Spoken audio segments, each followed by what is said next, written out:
Hi everyone! Today I'm sharing my personal story about why I decided to leave my traditional nursing career behind. You might be wondering what could have possibly led me to make such a decision. In this video, I'll be breaking down the top 7 reasons that made me quit nursing, but how I still love the profession and I hope to contribute to its future in very, let's say, unconventional ways. So if you're considering a career in nursing or thinking of alternative path, this video is also for you. So stick around to find out more. The first reason was lack of career progression. That's right. You might think that nursing has a lot of opportunities. Yes, it has. But if you want to stay at the bedside or combine bedside with, let's say, education, research, or you kind of have the flexibility, not really, and the pay reward is not very good compared with many other professions.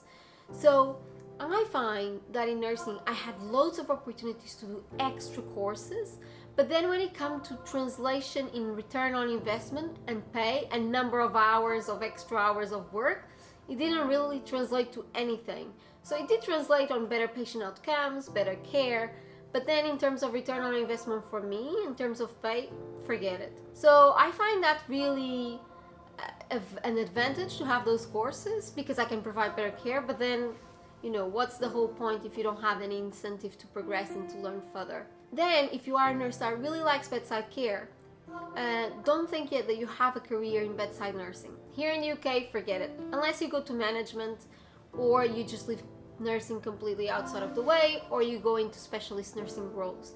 If you really want to look after patients on a daily-to-daily basis, let's say on the ward or intensive care unit like myself, or in theaters or in recoveries, there's not really much a career in there. You quickly get very stuck on a band 5 level or band 6 level here in the UK, so there's not really a career progression. So that's another reason why I feel like what's the whole point to stay in a place. And this is very weird for me. I find it really hard to make sense of this because with any other profession, like for example the doctors, right?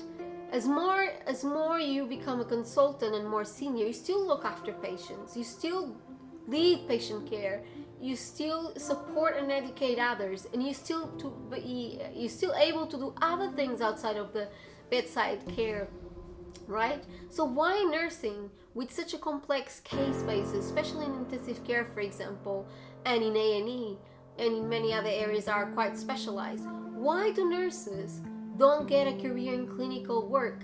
Why do nurses, as they get more experience with more knowledge and are able to think things and have more experience, why they are not able to progress and stay at the bedside but then lead and empower nurses in a different way? I just don't understand that. It doesn't make sense that in order for you to progress you need to go into management and manage wards, manage beds, manage that, or you get stuck very quickly as well in a kind of specialist nurse role, band 7 role if that's the case, or AHP. And then I found that there's not really a lot of options to share bedside care with other things that you want to do. Let me give you an example. I got a scholarship for an internship with the National Institute for Health Research. It took ages to get my rota approved when you have so much stuff, like what's the fuss, right? And it was so difficult to get that support within the unit. Research-wise was fantastic. And also, if, for example, the nurse educators, they don't stay in the units, they stay in the office 35 or 40 hours a week.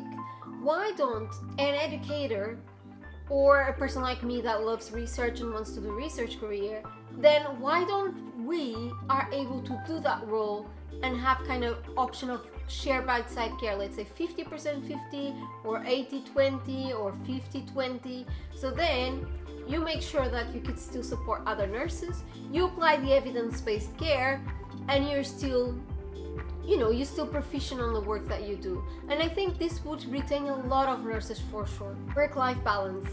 I mean, I think compared with many other professions, we work 40 hours a week, but our schedules are really all over the place. You do nights, days, nights, days, nights, days.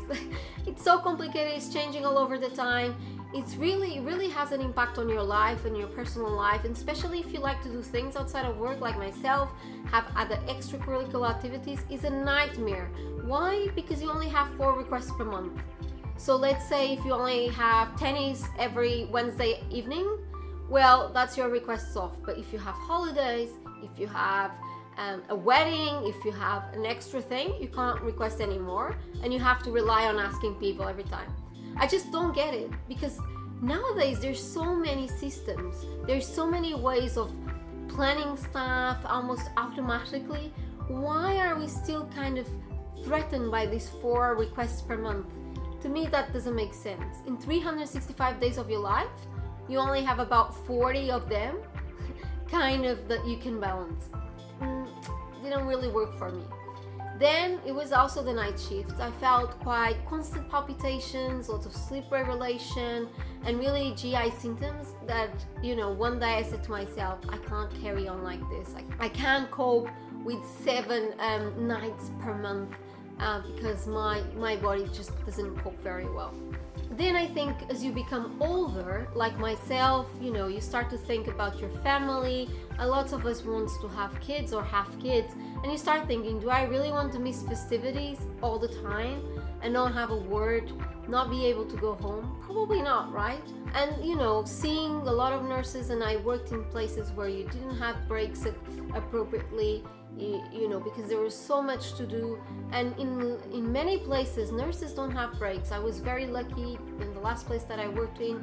There was a lot of breaks. We had all our breaks, or majority of them. So that's another thing that I was like, no, I need to have an appropriate way to go to the toilet, to have drink, to eat. And then there is also the lack of flexibility. For me, I'm a very independent person. I love to do things outside of work. Outside of work, yes, I love nursing, but I also love to do other things, and I learned to learn other things. So having these rigid schedules and limited options kind of for part-time or remote work made it really difficult to adapt to the changes to my personal life, and made me want to quit my traditional career, if there's any career at all. And this happened when I wanted to do my master's in public health at the London School of Hygiene and Tropical Medicine. I really went to see my manager and ask for part-time options, but if I went part-time, would be very difficult. That would not be a part-time, because I would still have to schedule this day as the other people. And also, I didn't have any flexibility, so I was just like, I don't care. And you couldn't progress, by the way. You couldn't progress if you went part-time, because in a way you went part-time. I was like, well, I went part-time, but I've gained the skills. I'm qualified to a band 6 role, not to a band 5 role. And I was like, okay, fair enough, you win. I don't mind. I just left, went band 6 straight away. So there you have it. Then the third reason was bureaucracy and administration. I think in order for you to succeed in an organization like a very bureaucratic administration one, I think you really have to kind of keep quiet and don't complain, and just follow the rules, even if you do that. So I don't think that the type of personality that I have, and also the things that were happening within the units, I don't think there's a lot of things fit for purpose. But I also feel like there is a lack of vision in nursing. Leadership doesn't have any vision. Over the last, the reason why I went to the last hospital was because of the strategic planning of the hospital. But when it came to the implementation, I could see that in practice it was very limited, and there were challenges. Of course, there's challenges everywhere, but I just felt overall, do I really want to work for an organization overall that doesn't have any vision for nursing, that the culture is not aligned with my value, with the way that I see healthcare and nursing? Probably not. And also there's bureaucratic structures within the healthcare system that make it very difficult for people to progress, specific like pain communities or people from abroad. So I know this happens because it happened to me, but I also speak with other people that say that happens to them. So why would you stay in a place that you know that have less chances to progress? No, you're not gonna stay, right? The fourth reason was emotional distress. I don't feel that really the patients were the cause, or their suffering, or the emotional or that emotional to really talk on me patients. Yeah, there are situations that are difficult and yeah, it takes me some time to process them, to rethink, to also take time to breathe, because those patients become somebody very close to you and their families.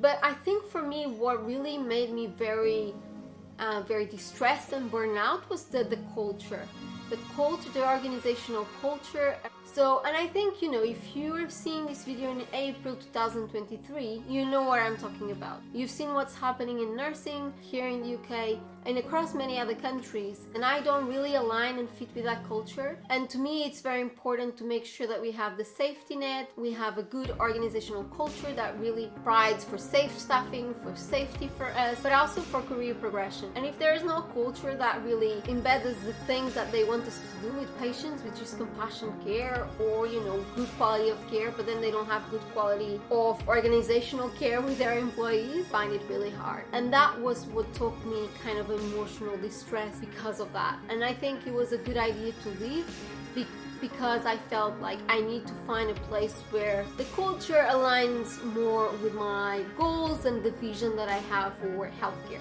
Then, although, as I said, the patients were not the primary reason for emotional distress, we still had complex situations with a lot of health ethical decisions, moral injuries, especially during the COVID, that really made me rethink, is this the right pathway for me? Is this the right traditional career for me? It made me think a lot about my life, because I was seeing people in very complex situations, and really made me rethink the way I saw my career and the way that I wanted to progress, and the things that I always wished to do that I haven't done yet. Now it comes to pay. Yes, I think we've been hearing this all over, that nurses go to the professional because they really love to care, and I think this has been used very inappropriately by governments, private healthcare, and many other people to push us to do low-paid work. I think at the moment, evidence-based, there's a lot of evidence, lots of articles about this. The pay is very low, and there is, as you progress, it's not like other careers that, you start at 28, 30, and then you go to 70, 80.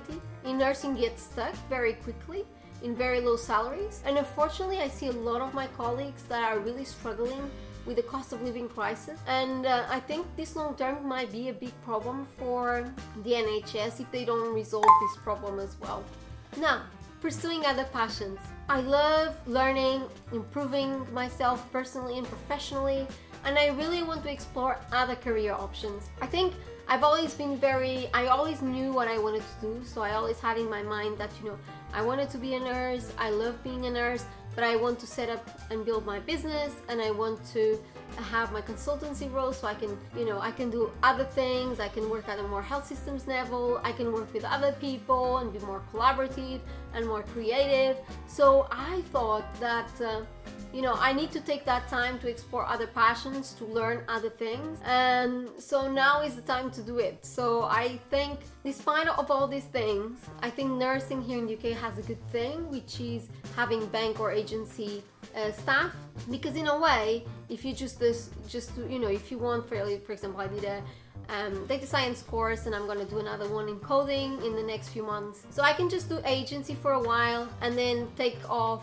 and then go back again. So it's really good. It lets you pursue other passions, right, and still work every now and then. So in a way, there is an advantage to nurses that many other professionals don't have.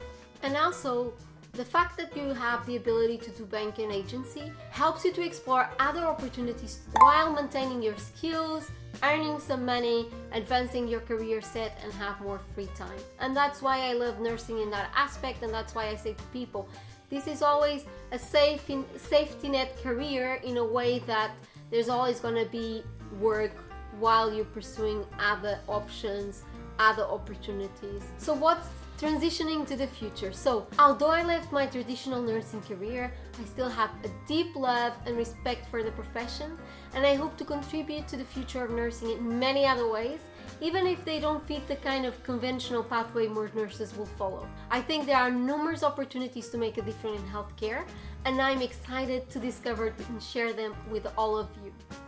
So thank you for watching my video on why I left my traditional nursing career and how I plan to contribute to the profession in unique ways.